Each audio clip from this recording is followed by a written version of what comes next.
the economy sucked. And yeah, two babies, bad economy. Yeah. Let's start a firm. Let's do it.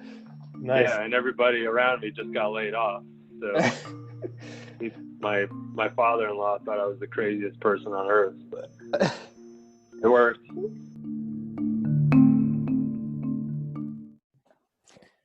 Hey, hello, and welcome to Architecting. So this is a podcast about the lives of architects and about the people and the stories behind the buildings and the images that we see. And beyond that, with our very international world that we live in, this show will purposely be local and narrow. We're only going to be focusing on the Colorado community of designers. So I'm the host. My name's Adam Wagner. I'm a Denver-based architect. I'm married to an architect. I have 2 architecture degrees, and I've worked for a dozen different architecture firms in 3 different countries. But for the last 5 years, I've been rooted in Denver, where I'm an architect at Open Studio Architecture, and I teach at the University of Colorado, Denver. So I really like connecting with other architects and just hearing their stories and learning from their experiences. So now I'm broadcasting these stories with the goal of creating a stronger local community and just helping people to connect. So that brings us to our guest today, Chad Mitchell.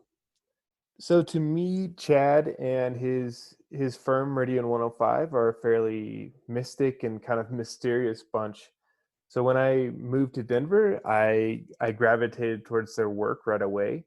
Their buildings really stood out to me as being pretty profound in their use of layering and texturing at a detail level, but then packaged within very strong and simple concepts and forms. So you'll be able to hear this a little bit in my conversation. I kind of like fanboyed out on them a few times, maybe a little too hard, but I really just I enjoy their work a lot. And when I moved to Denver, I emailed Chad and I kept bugging him kind of over and over. And it took me a long time of pestering him to finally meet him for the first time. And he came in for a review for one of my classes at the University of Colorado.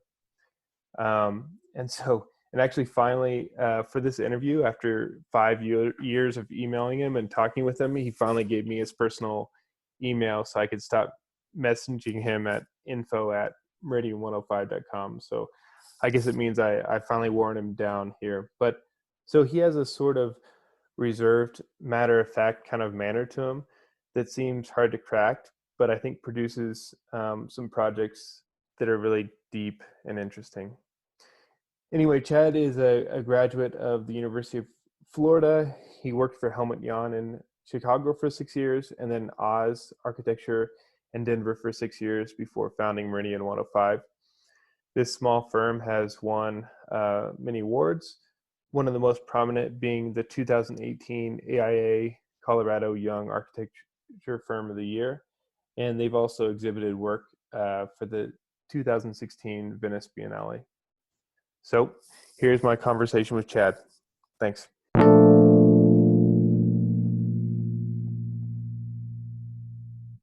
Happy Friday. How's your day? So far, it's all right. How about yourself? Yeah, it was like a deadline day where I had like a bunch of little appointments that popped up, and it was like a race to get to this point. But I knocked it out right before this, so I'm feeling better. Yeah. What kind of deadlines did you have? Oh, it was just like an RFP like draft going out, so getting that going. But cool. So where are you at? So tell me about your space a little bit. I've seen pictures of the outside, but what we have an old gas station that used to serve like the old Stapleton Airport. It's on Smith Road. I don't know if you ever go over to that area, but it's between Colorado and Quebec. Oh yeah. Right along the light rail there. And so this area used to like serve the Stapleton Airport, and we a few years back bought one of the old gas stations, and it's kind of a cool space. A little bit beat up, it's not very large, but it's a good spot. Yeah. Do you have like a little like workshop and stuff in there that you can kind of fabricate some things and? Yeah, you want me to give you a little Facebook tour? Sure. But Yeah. I can narrate it for the podcast. All right. So we're seeing a lot of glass going in, corner space. Nice. Yeah. So basically, it's a fairly kind of small space, but we've got a little conference room, that light rail outside, Nice. little parking lot and cool spot. And then we got a garage in here, which is too messy to show you right now, but it's got a sailboat in there. Nice. We use that as our workshop. That's perfect. That's the dream there. Like have your own architecture clubhouse. Well, A little bit of that, yeah. You did it. Yeah. Yeah. I keep trying to figure out how to ask this question, but who are you? Who would you say you are in like 2 sentences? It's been tripping a lot of people up. I don't mean it to. It can be a pretty simple question, but. I'm just an architect. That's all. Nice. I like that. So how'd you get there? Where'd you come from? I moved to Denver in 2005. Before that, I was in Chicago for about 6 years, working there.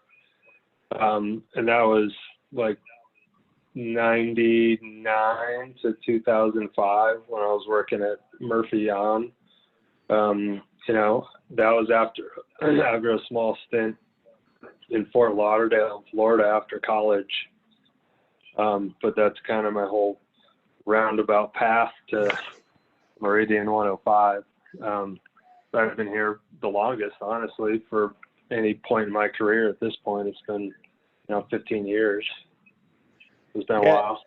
Yeah. So I'd forgotten that you were a Florida guy with Brad Thomasek as well until you brought it up. So did you grow up in Florida or just go there for school? Yeah, I grew up in Clearwater, from like third grade until college. Went to college in Gainesville for 6 years before I decided, to move out and try big city living in Chicago. So were you there at the same time as Brad at Florida or? Yeah, we were in the same class. We had really? a bunch of classes together and stuff. Yeah, we were good friends, hung out a lot. That's funny. We had design classes together, and we were in the same friend circle. So did you have? There's another guy here locally too. This guy Wells Squire. Oh, really? Yeah, Anderson Hollis. Class. He's president-elect of the AIA this coming session. So we were all in the same class together. Huh, that's funny. Yeah, because I interviewed Nan Anderson last week, and we were talking about him. Yeah, he's over there. Yeah, that's funny. Yeah, so we're all good friends. We watched the Gator games together and stuff. So did you have many options in Florida? Like, there's a fair amount of architecture schools there, right? I mean, or was it a pretty direct path for you to go to University of Florida, or? Yeah, I mean, for me, I just when I was in high school, I just had a bunch of friends that were applying there, and I didn't really realize that they had such a great architecture program. I kind of got lucky there. I didn't want to go to architecture school, and I had a list of places that I was going to apply to, but they had this early application process at the time that you could, send in, and if you were lucky, you got early acceptance, and I did. So I ended up not even applying to other schools that I had on my list. Just they let me in, and I decided since my friends were going there, I was going to go there, and kind of steamrolled from there. But. The easy choice.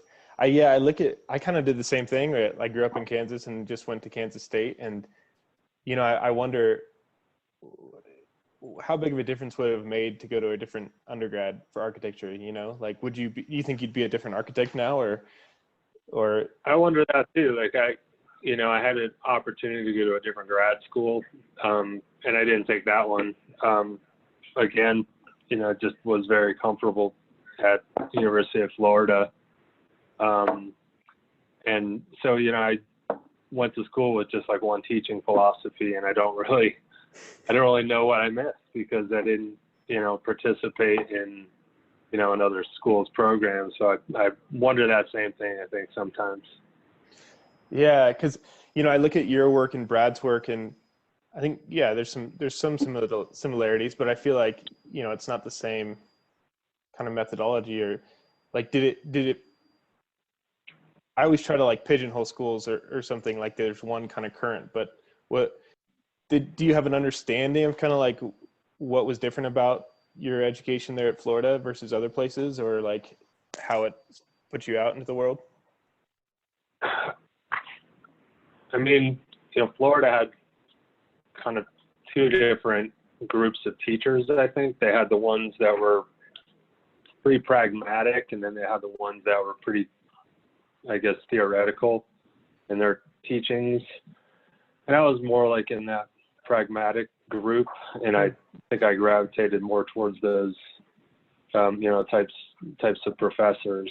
So I think they kind of catered to both types of students there, but their programming, or their program overall, is just great, for everybody. I think it was a good program to go to.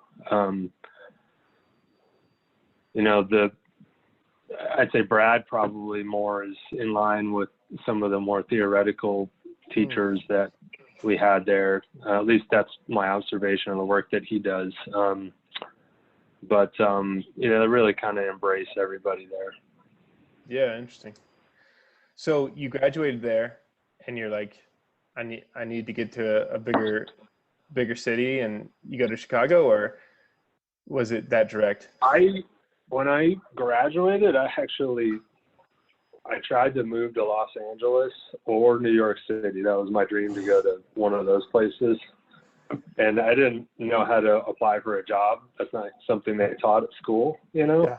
So I thought that I could just fly out there and, start walking into offices with a resume in hand and just ask for a job. And so I had some friends in California, and I had some friends in New York, and I kind of gave that a shot, and it didn't work. So I moved to New York because I had family living in Albany, which was a couple hours from New York City.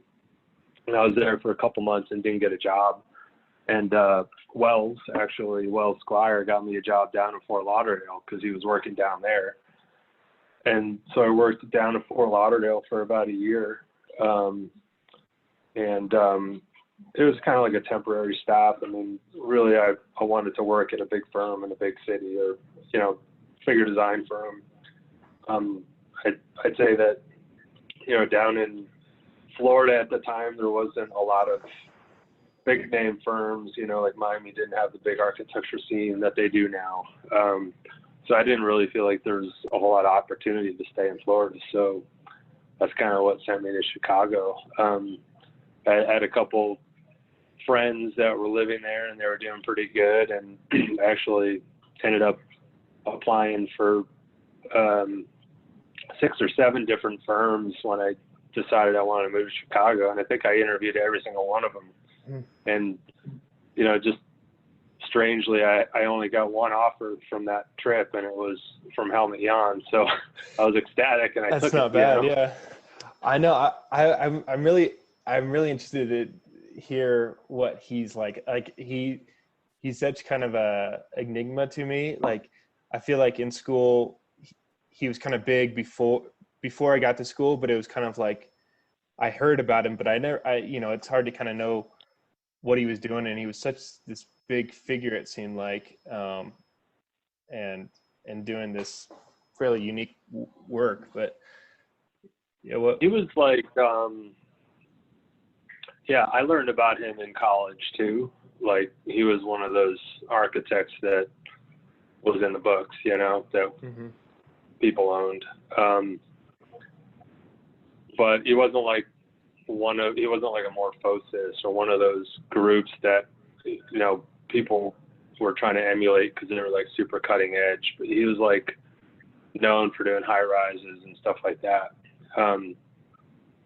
When I got there, he primarily, I think he was only doing work in Germany and like China and overseas. He didn't have any commissions in the United States that I knew of.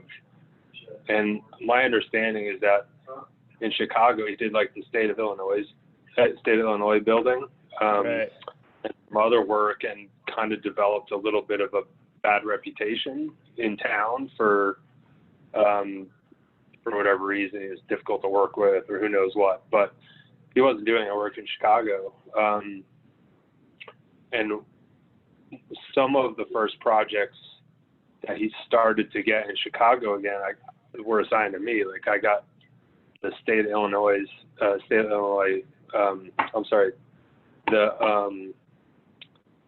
the student dormitory project at IIT, that got assigned to me. So I was like the project architect on that. And then as he started to build up his work in Chicago, I kept getting to work on those projects. But he was one of those like perfectionist type guys that like didn't really want to accept anything less than perfect work, and if you didn't produce it, he took it out on you. And it was a tough place to work because of that. I think pretty tense work environment, I'd say, overall. The work that people churned out there was really high quality. But I think that the way that he arrived at getting that from people was just, kind of, for lack of a better word, just an overarching kind of intimidation factor at the firm of, yeah, if you don't do it right, you're going to be embarrassed or yelled at. And, that was the culture of the office, which I didn't love, but at the same time, like, I can't complain about having worked there. It was awesome. I learned so much because of that, that I took away from it. But yeah, I mean, because like 6 years to put up with, you got to get used to that after 6 years, right? I mean, and you kind of got to embrace it in a way, or do you never embrace it? Never get used to it? I will never forget that, like, every Sunday I used to get like the Sunday blues having to go to work the next day because, the atmosphere wasn't that pleasant. And, I haven't really had that since I moved here because, it's a little more chill. And, now that, I've got this company, we've got a different atmosphere around here. But, it's a peculiar place to work. But that has to, I feel like it's a struggle within the profession of that desire for kind of rigor and perfection, right? And how you get that. It's so hard to get it. And the one easiest way is the kind of intimidation. And I think it's mostly because you're kind of insecure in yourself or your work, or, and just really striving to get that. And has it been a struggle to not revert to that, to get to the kind of perfection that you guys do put out at Meridian 105? I mean, I don't feel like I have it in me to run a place like that. You can ask the people that work with me another time, but I don't think that, we really do it that way. But, I wonder the same thing. Like, do you have to be that intense to really kind of do that type of work? I don't know. Do you have to kind of strive for perfection and just be nasty if you don't get it to get there? I hope not. Right. We're not doing it. Yeah, because it seems like we're kind of skipping a few things, but it seems like you have that perfection in your work, I feel like, but you've kind of nailed the scale and the kind of sweet spot of work that allows you to do that, where it's like a certain scale and a certain maybe clients that where you're not chasing those huge projects or something where you're running into some of those walls maybe. But yeah, I mean, we're lucky to work with a lot of great clients, that I feel like we've got almost like personal relationships with. So, with that comes a lot of trust and a lot of understanding. And so the need to kind of put really kind of flashy kind of song and dance presentations forward and do all the things that a firm like, Murphy Jahn was doing when I was there, that maybe the need isn't there for what we're doing right now. I don't know. Right. Yeah. Okay. So you're in Chicago, and it's funny you said the thing of like you wanted to work in LA or work in New York, but you ended up in Chicago, because that's kind of how I feel about Chicago. Like, I've been there a few times and it's a great place, but outside of like Gang and Tiger Man, I don't know many architects. It's like, but it's definitely obviously a architectural like mecca, and there's hundreds of firms there. What was the kind of culture and like scene like for you there, especially with architecture and architects? I feel like the architecture in Chicago is really kind of buttoned up. It's I wouldn't call it conservative, but it's really refined, and it doesn't seem to take a lot of chances. I mean, maybe Jeannie Gang's work is an anomaly because, she does some interesting things, but I feel like a lot of the work in Chicago is kind of corporate. It's different than what, I see out of like Los Angeles. I mean, I really wanted to move to Los Angeles back in the time because, I was really impressed by the firms that were doing experimental type of projects. That's what I wanted to be a part of back, when I graduated. Yeah. But is it a very like collaborative environment? Is there like architecture league softball leagues and stuff where you're like seeing other people? Oh yeah. Or is it pretty competitive? And yeah. Our, believe it or not, so Murphy Jahn was mostly a German firm. Like I'd say that maybe 60% of the employees were German. So it was a German and English speaking office, but you might be in the section with mostly Germans working on German projects. You might not hear English most of the day. But strangely, we were in a softball league, and we're the league champions when I was on the softball team. Really? But, yeah, because we had some ringers on the team. The Americans that we have in our office had like a baseball background, so we kicked everybody's butt in the softball league. But we did have, one or two players on a team that would run to like third base, when they hit the ball. But yeah, no, there was a good scene there, Murphy Jahn was kind of like not competing against those other firms for work. So we were kind of in a different world there when we were at that firm. When I was at that firm, just, our work was in China, it was in Germany, work that was won by like competitions, or, bigger commissions. And it's not like we put up a proposal with, up against Stanley Tigerman or something like that. It was his own projects, and, they were not international projects. So. Right. Huh. That's interesting. Like being in such an architectural city but working mostly outside of it. Yeah. Yeah, that's true. Yeah. So you went from that to moving to Denver and like almost solely working in Denver. So what did the beginning? Yeah, what did that move look like? Yeah, I came here and I got a job with Oz. So I worked with Oz for like another 6 years. Really? Yeah. And I think most of the work that I did at Oz was Colorado work. There was an occasional project that I worked on that was out of town, but most of the stuff that moved forward was Colorado work. So So what Yes, he said very good. yeah, what prompted that move and going to Oz from Chicago? I had a few friends here, Brad and Wells included, that just were already here working, and some other folks that I knew, and we were some of that crew lived in Chicago, and we were all kind of coming out here for ski trips together, and we'd go up to the mountains for a week or a weekend or something and just go skiing together. And I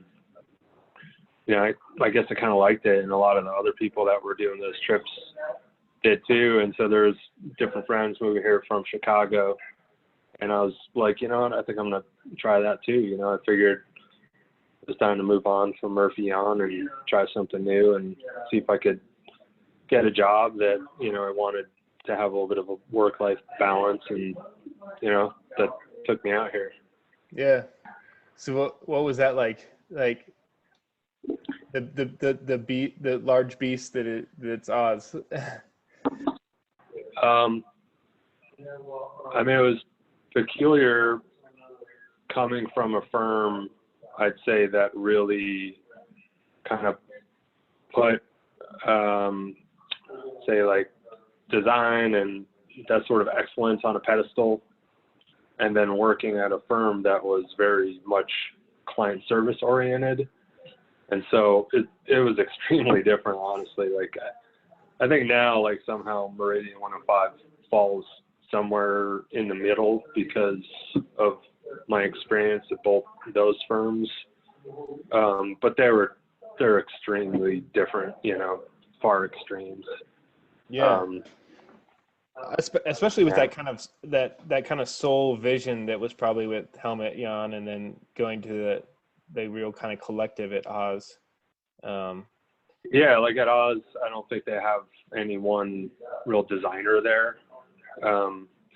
Strangely, when I was at Murphy Jahn, my role was primarily technical. I was a project architect, and my role was detailing. So I sat there for hours and hours every day and drew details. And mostly my role was facade detailing. So they would assign me to a project for 3-4 months, and I just draw all of the facade details, and then I'd migrate to a different project. Huh. And then eventually I worked my way into the role of doing like CA on the local IIT project.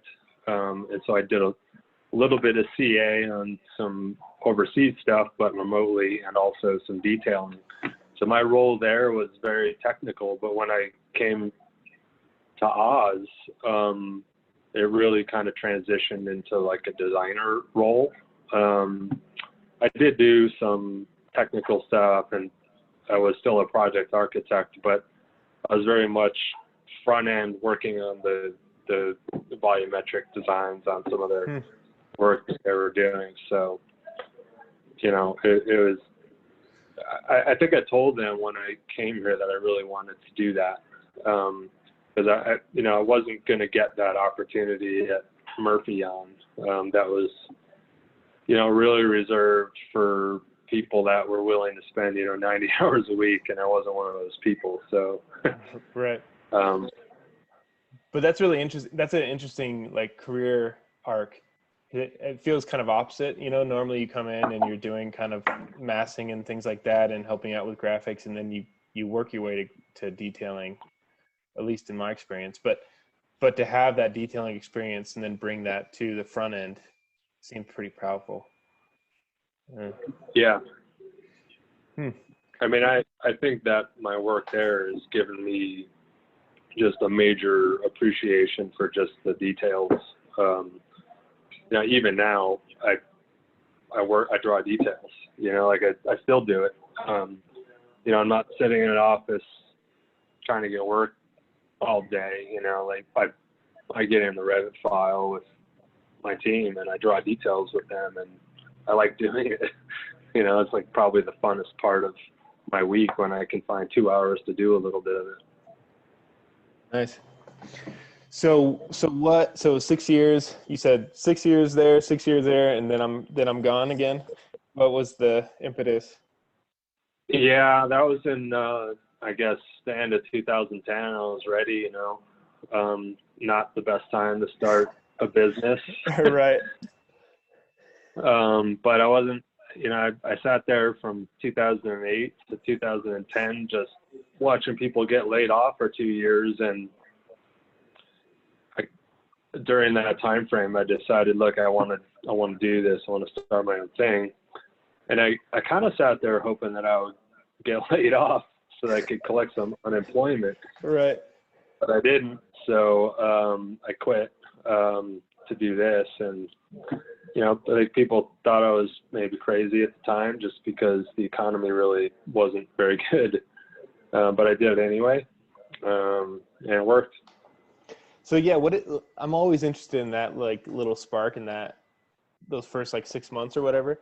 So did you have a project lined up, or you just quit? You had some money and started drawing? Yeah, I didn't have any projects lined up.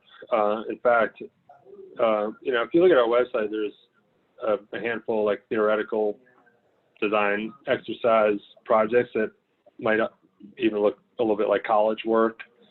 Like I think that part of what was making me want to leave Oz and start a company was just this like overwhelming desire to just do some design. Like I was doing design at Oz, but it wasn't the type that I really wanted to do. And I just felt like, it sounds cheesy, but I had this kind of burning sensation to really just like do some design work. And so, I think with Revit software coming out and other 3D modeling was becoming more popular at the time, and I was becoming more familiar with it at Oz, it just felt like I wanted to do this. And so I spent it was probably like 9 months just enjoying myself, really, doing design and doing things that I wanted to do, trying different concepts that I wanted to explore, different ideas. Some of them were, purely physical. Some were, a thought on how, projects might be built, or, different concepts. I did a couple like little competitions, and, primarily I looked at it as a dual opportunity. One is to enjoy what I really wanted to do, and secondly, to try to find an opportunity to just build a brand and get our name out there. So a lot of that stuff, we got published, and it was really cool. Like we got some of those projects, a lot of them are on like Arc Daily and like Ebolo's website and some of those websites that I really was following at the time, just to kind of get our name out there and prove that we're a design firm. I don't know what value those projects, offer us now, but except to look back and be proud of them, Right. I mean, it's interesting you're talking about like wanting to follow those kind of LA architects, because like some of the like the V Tower and like the Weave housing especially, has some like nice like Neil Denari kind of moves and sense to it or something, and that kind of West Coast. But so who is we at that point? Did you have somebody else that you were working with, or? No, it's just me. Okay, the royal we. Yeah, I think that we brought our first person on a couple of years after that, after we actually started getting projects. That was probably 2012 that, the work was really enough that I can do it on my own. Yeah. And that was probably the Tejon project that actually is built, and some other work that we were working on at the time that really was enough of an indication that, I should probably look at myself more like a firm that is trying to accomplish work. And so we brought some people on, and things kind of snowballed a little bit from there. So when you did the Tejon project, you were still just by yourself? You did that whole thing? Yeah, I did everything. Wow. That was me. Yeah. Didn't have an employee at that time.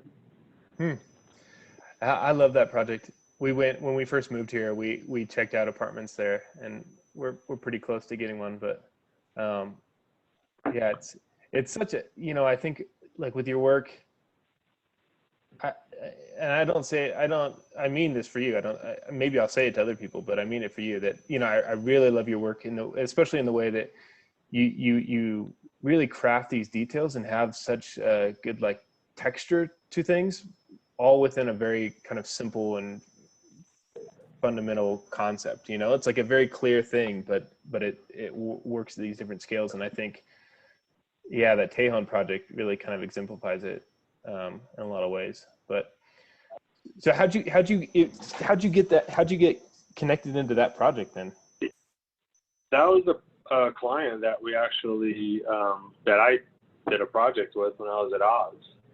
They reached out and knew that I had started my own firm, so they reached out and we ended up working on the project with them. In fact, when they first reached out to us, they owned a much smaller property there that they wanted to do a multifamily building on, and after we started it, they were able to buy the property next door, so it got larger. Like looking back, it was a larger project than I would have expected, I think, to get as somebody just started a company that had one person. But I think we had a good, I had a good level of trust with this client, and kind of the project unfolded and we did it, So that was like how many years after you had started your firm? When did that come along?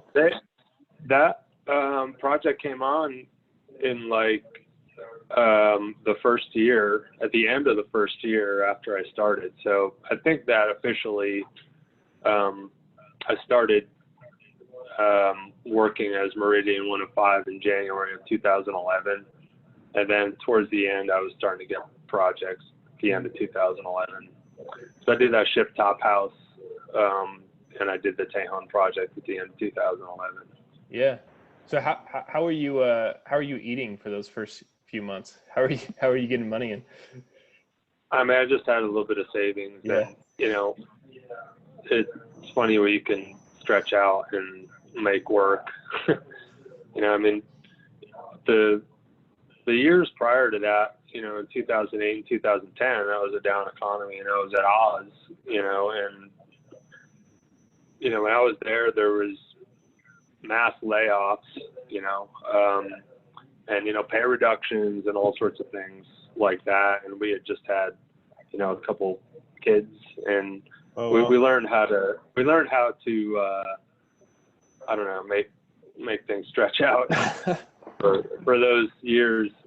And that actually was pretty beneficial knowledge to kind of make a firm work for a first year. So when you started your firm, how many kids did you have, and how old were they? I had two kids, and one was 2, and the other one was less than a year old. So wow. And the economy sucked. And yeah, 2 babies, bad economy. Yeah. Let's start a firm. Let's do it. Nice. Yeah, and everybody around me just got laid off. So my father-in-law thought I was the craziest person on earth, but it worked. Yeah. All right. So you get Tejon off, and that's getting published and stuff and getting more attention. And what's the next step? What starts hitting? The next project type that started rolling in was townhouses. A lot of people are building townhouses in Denver, at least they were a few years ago. And we were just happy to get those projects. And we did a couple back then, and eventually the client that we did the shipped top house on, he's a local, or at least back then was doing some other local development, and he's the guy that developed Avanti, so he hired us to do Avanti.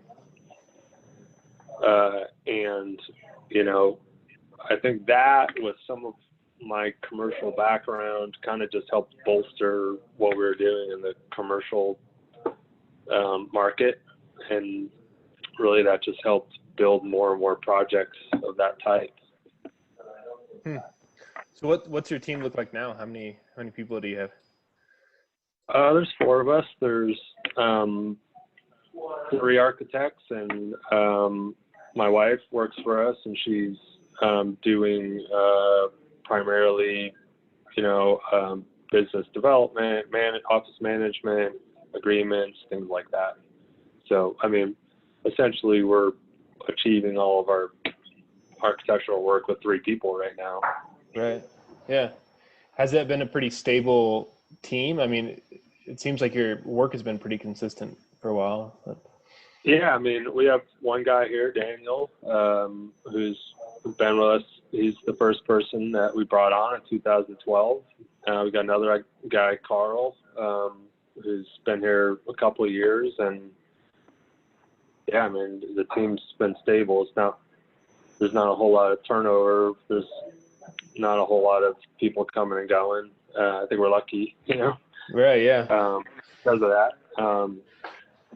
I think it's an interesting way that we do projects. Just everybody here works on every project.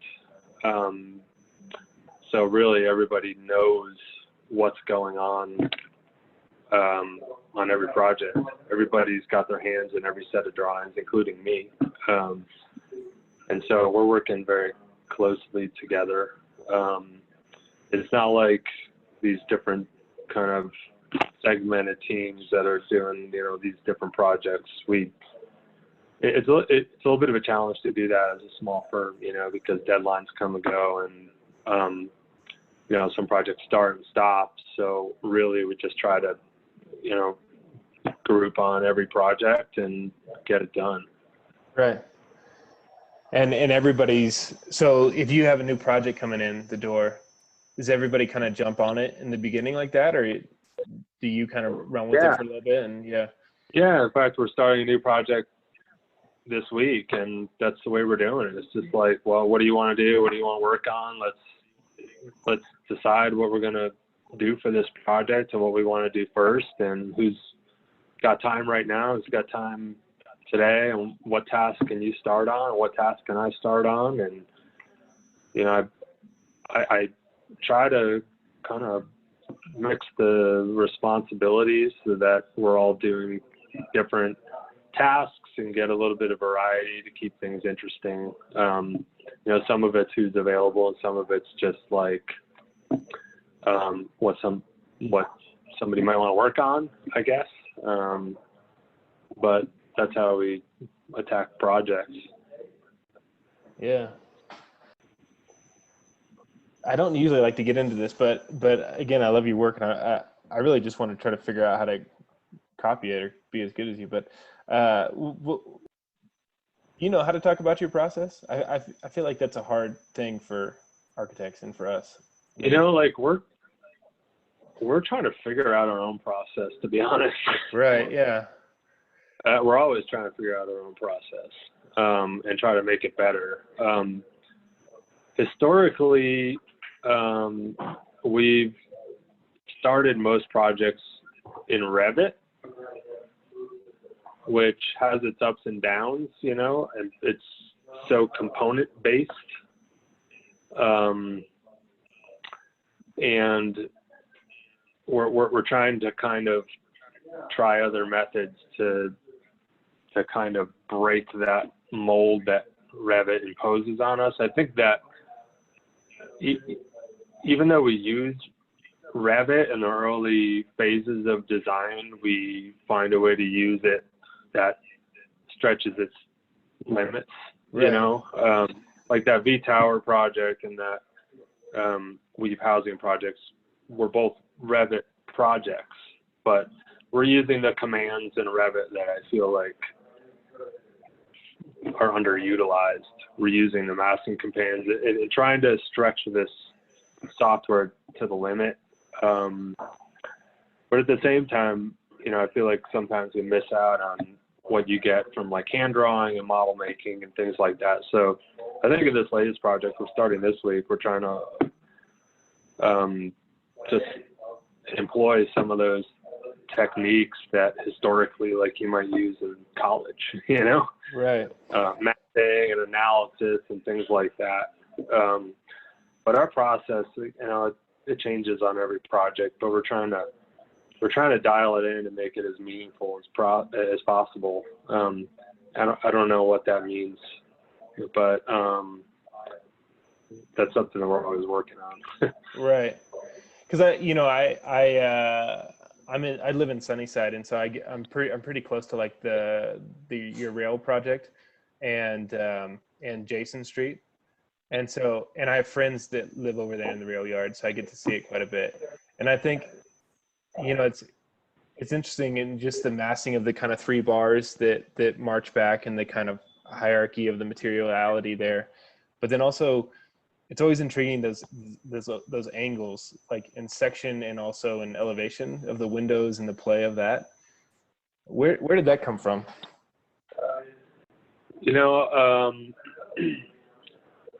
I'd say that the rail house project is a pretty good prototype of what we would consider like our typical Denver developer-driven projects, where we've got a certain budget and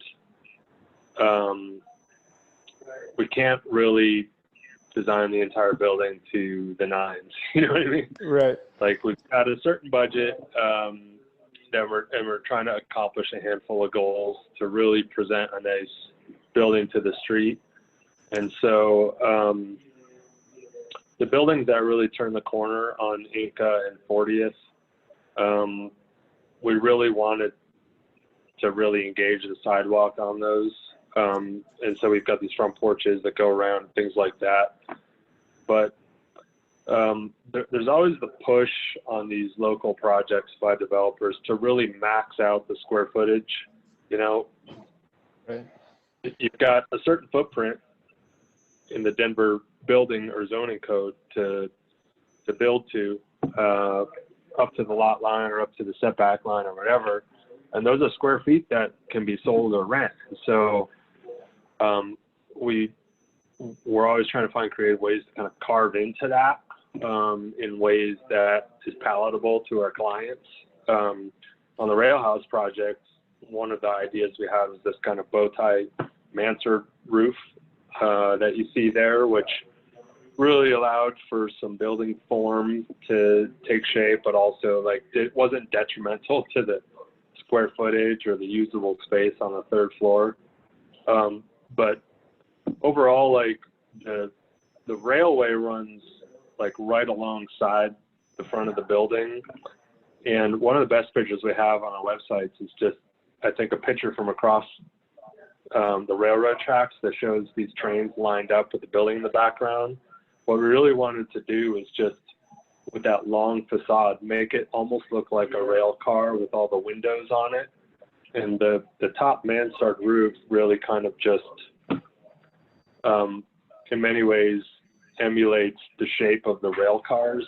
But just doing our best on that type of project to just emulate just what's around the property, with the materials and the building form and things like that. Yeah. And you have that project where, again, it's a little more economy of methods, especially going in, but then you have the Jason project, which seems like a pretty on the opposite end of that spectrum, with just these four stellar units and the same kind of carve in, I guess, but in a really different way in plan, right? Yeah, that was one of those projects that had a little bit better budget. The metal panels on that, we actually were able to procure from a local metal shop that it wasn't reclaimed. It was just like unused. It was like a bad metal panel order from another project that got wasted, and they had it in a stack. And we were calling up trying to find some cheap perforated metal, and they're like, well, we don't have any. We've got, these panels though, stainless steel, if you want to buy them. And we called up our client, and he purchased them. We put them on our parking lot out here at the office. But yeah, that project had a little bit different approach from a budget standpoint, but similar to the Inca rail house project, just trying to get some good exterior space, which is the whole idea behind those big carved out decks on the second and third floor, the big walkouts. Yeah. Are you pretty happy with those? How have people been using those? It's pretty extreme kind of proportion of space, especially like interior and exterior, but yeah, I should probably drive by and see if people have their furniture out there, but I'd be disappointed if they weren't using them. Yeah.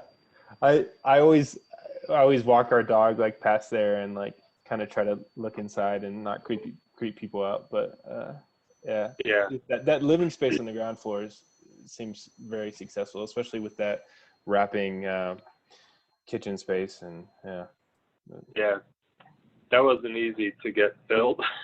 I bet. So what's your kind of Denver community? So I mean, you've got your two friends, of course, but you work with other architects or other people? Do you have a softball team? Do you? No, I mean, I haven't really found time for that sort of stuff these days. Yeah. This is a question I like to ask everybody, but so what's your do you have like a mountaintop moment that you've had that you're saying this makes it worth it? And in the same token, do you have like that worst moment?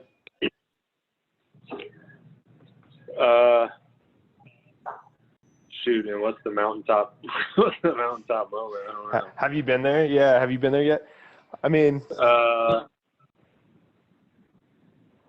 I feel like we have these little hills maybe that we get on top of. I don't think we've reached the mountaintop yet. Yeah, I think that in our profession, there's a bunch of small wins that we get that keep us going. For me, it's, when we have projects that reach construction milestones and we can see them in person, that feels pretty good. Like we've got a new boutique hotel on Tennyson that is almost done, or pretty much wrapping up right now, and that feels pretty good to see that project almost complete.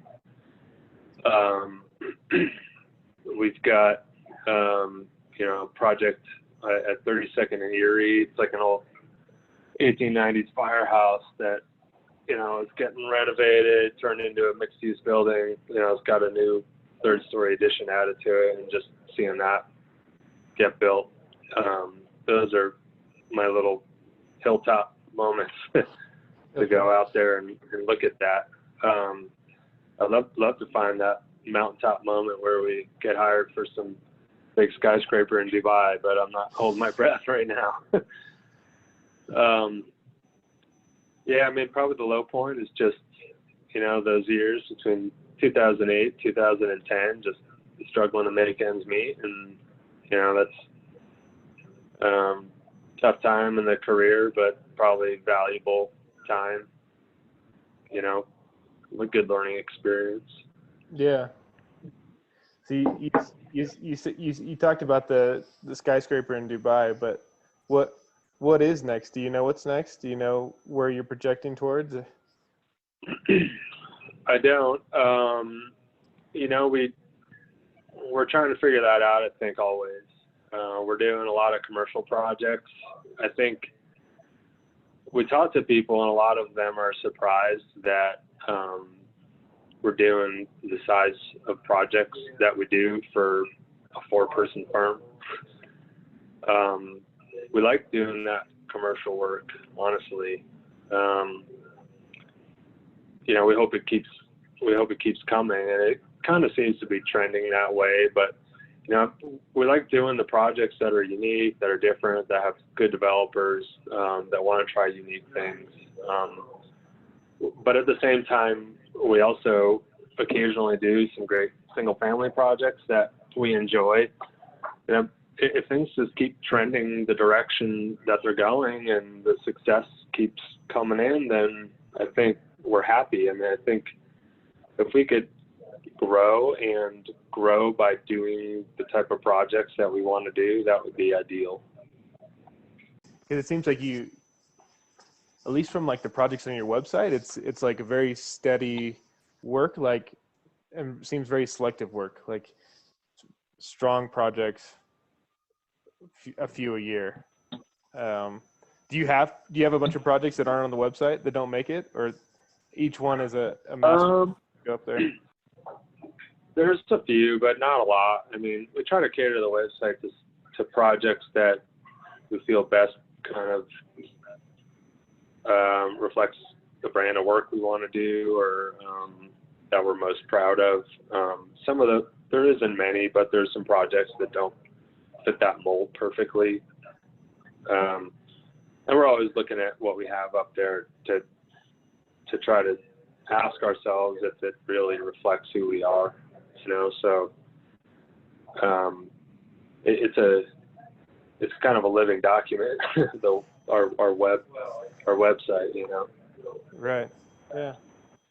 Well, keep doing it. Keep building around me. I love walking by them and seeing something new every time. And yeah, thanks for talking with me.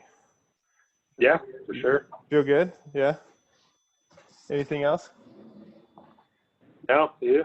No big bombshell you want to drop on this show? I wish. Yeah. Nothing right now. All right. Well, cool, man. Well, thanks for coming on, and have a good weekend. All right. You too.